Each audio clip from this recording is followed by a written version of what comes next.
नमस्कार, टीवी राजस्थान में आपका स्वागत है। हमारे साथ में करुणा इंटरनेशनल बीकानेर के अध्यक्ष श्री इंद्रचंद जी दुग्गड़। इनसे हम जानेंगे करुणा इंटरनेशनल के बारे में जानकारी और उद्देश्य क्या क्या है इनके संस्था के।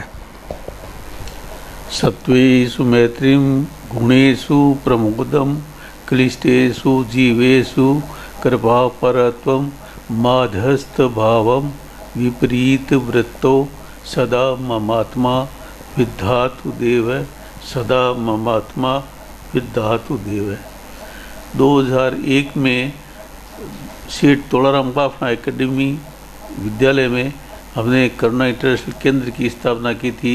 लालचंद जी कोठारी समाज सेवी लालचंद जी कोठारी की सानिध्य में हमने काम किया था और ये हमारा मुख्य उद्देश्य चेन्नई में करुणा इंटरनेशनल का केंद्र है, उसके केंद्र के रूप में राजस्थान में बीकानेर में स्थापित की थी।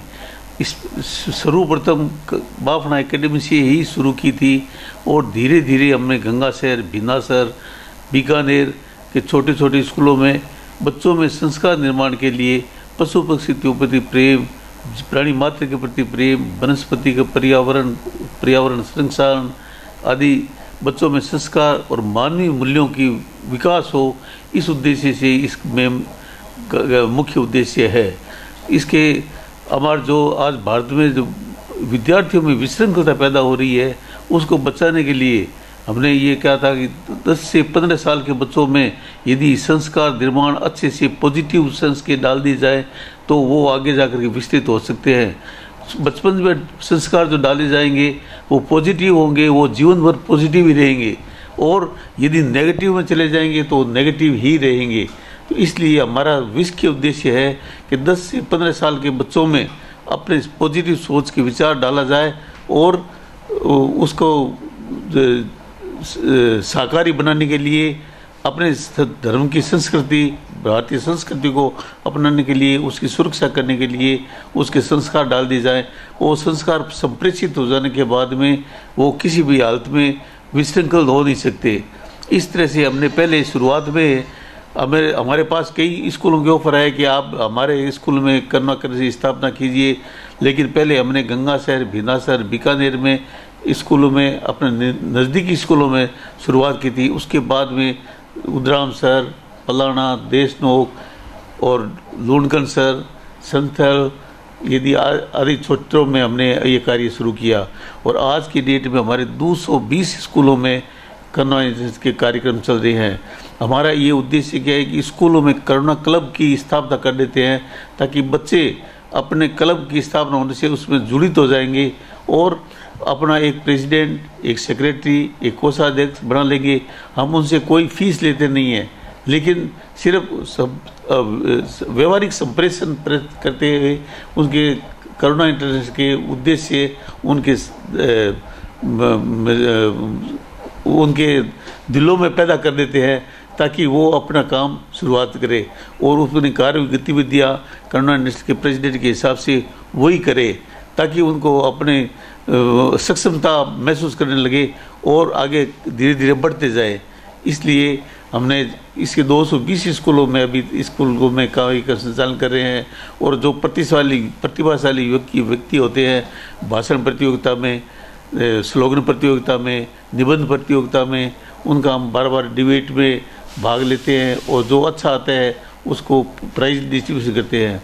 साल में हम एक एनुअल फंक्शन करते हैं, उसमें जो अच्छे प्रतिभाशाली स्टूडेंट होते हैं, जीव दया के स्टूडेंट होते हैं, उनका अलग अलग हम भी उसको प्राइज देते हैं और अच्छी रिपोर्ट हम चेन्नई को भेजते हैं। तो चेन्नई वाले भी इसमें अच्छे प्रतिभाशाली व्यक्तियों के लिए ऑल इंडिया की जो संस्थाएं हैं उनसे जुड़ित होते हुए उनको वो प्राइज दे देते हैं ताकि बच्चों में प्रोत्साहन होता रहे और बराबर लोग काम करते रहे। अभी कम से कम 21-22 केंद्र है ऑल इंडिया में, जिसमें राजस्थान में 2 केंद्र है, एक बीकानेर, एक जोधपुर वाला केंद्र भी हमारे से पीछे ही है। हमारा केंद्र हमने नेशनल कन्वोकेशन करवा दिया और अच्छे जो वहाँ प्रोग्राम होता है उसमें ज़्यादा से ज़्यादा संख्या में हम भाग अटेंड करते हैं और हमारा जो कार्यक्रम है उनको बहुत अच्छा पसंद आया है। और ये कहते हैं कि हमारे कार्यक्रम के सगे साथ साथ आपका जो कार्यक्रम हो रहा है हमारे लेवल का ही कार्यक्रम हो रहा है। आपके कार्य से हम बड़े संतुष्ट हैं। दूलीचंद जी जैन साहब हमेशा ये कहते हैं कि आपकी कार्यशैली, आपका कार्यकर्ता और आपका बीकानेर केंद्र बेस्ट केंद्रों में गिना जाता है। इस तरह से करुणा इंटरनेशनल कार्य कर रहे हैं और इसमें अब बहुत से टीचर्स सेव कर रहे हैं, बहुत से टीचर्स सक्रिय रूप से कार्य कर रहे हैं। उनसे कोई वास्ता नहीं है, न हमें पैसा देते हैं, ये ऑर्डिनरी सर्विस कर रहे हैं और इतने टीचर्स जुड़ गए हैं कि हमारा काम अब अपना आंदोलन के रूप में चलने लग गया है। तो इस तरह से हमें बड़ी खुशी होती है कि धीरे धीरे 11 सालों में हमने जो प्रोग्रेस की है वो अच्छी सी हो गई है। और स्कूलों में अब जाते हैं, प्रोग्राम कराते हैं, तब बुलाते हैं, जाते हैं, उनको बताते हैं। अब क्या होता है कि पहले ऐसा था कि बच्चों में जो 26 जनवरी, 15 अगस्त, नेशनल हॉलीडे पे जो गाने बजाने होते थे वो पूरी भाषा में कराते थे स्कूलों में। उनको हम देते हैं कि भाई कौन सा सब्जेक्ट यूज़ करना चाहिए बच्चों के लिए। 26 जनवरी को, 15 अगस्त को देशभक्ति का, देश प्रेम का, राष्ट्रीय गीत के संबंध में उनको विचार विमर्श होना चाहिए, वो ही भाषण प्रतियोगिता होना चाहिए, वो ही स्लोगन में होना चाहिए। इस तरह से किस प्रोग्राम में कौन सा सब्जेक्ट चुना जाए उस चुन के हम सब्जेक्ट देते हैं, उस हिसाब से वो बच्चे वो काम करते हैं। इस तरह से क्या है कि इस तरह हमें विकास करने में बड़ी आनंद मिलता है और सोच रहे हैं कि हमारा आंदोलन सफल हो रहा है। धन्यवाद सर। हमने जाना इंद्रचंद जी दुगड़ जो कि अध्यक्ष है करुणा इंटरनेशनल बीकानेर के, इनके उद्देश्यों और करुणा इंटरनेशनल के बारे में जानकारी। धन्यवाद। हमारे साथ में श्री जतनलाल जी दुगड़ जो कि कार्यक्रम प्रभारी है करुणा इंटरनेशनल के। आइए इनसे जानते हैं इनके उद्देश्यों को पूरा करने के लिए किस प्रकार कार्यक्रम की रूपरेखा तैयार करते हैं।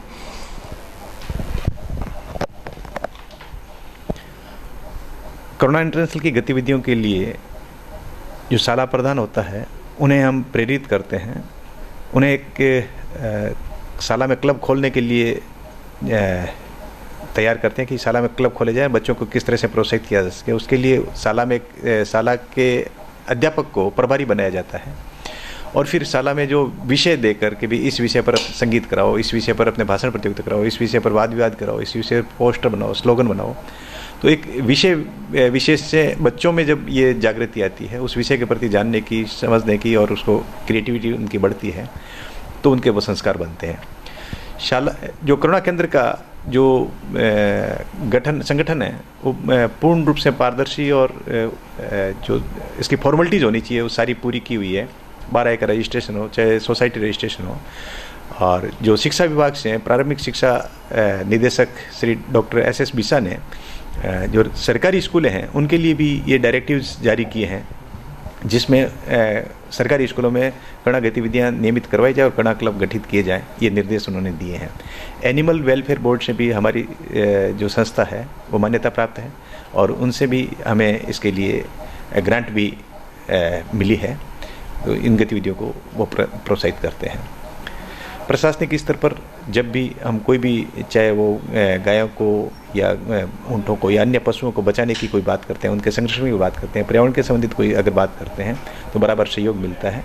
और जो लोकल दूसरी जो NGOs हैं उनका और जो जनमानस में भी ये संस्था एक तरह से इन कामों के लिए प्रतीक बन गई है। धन्यवाद सर।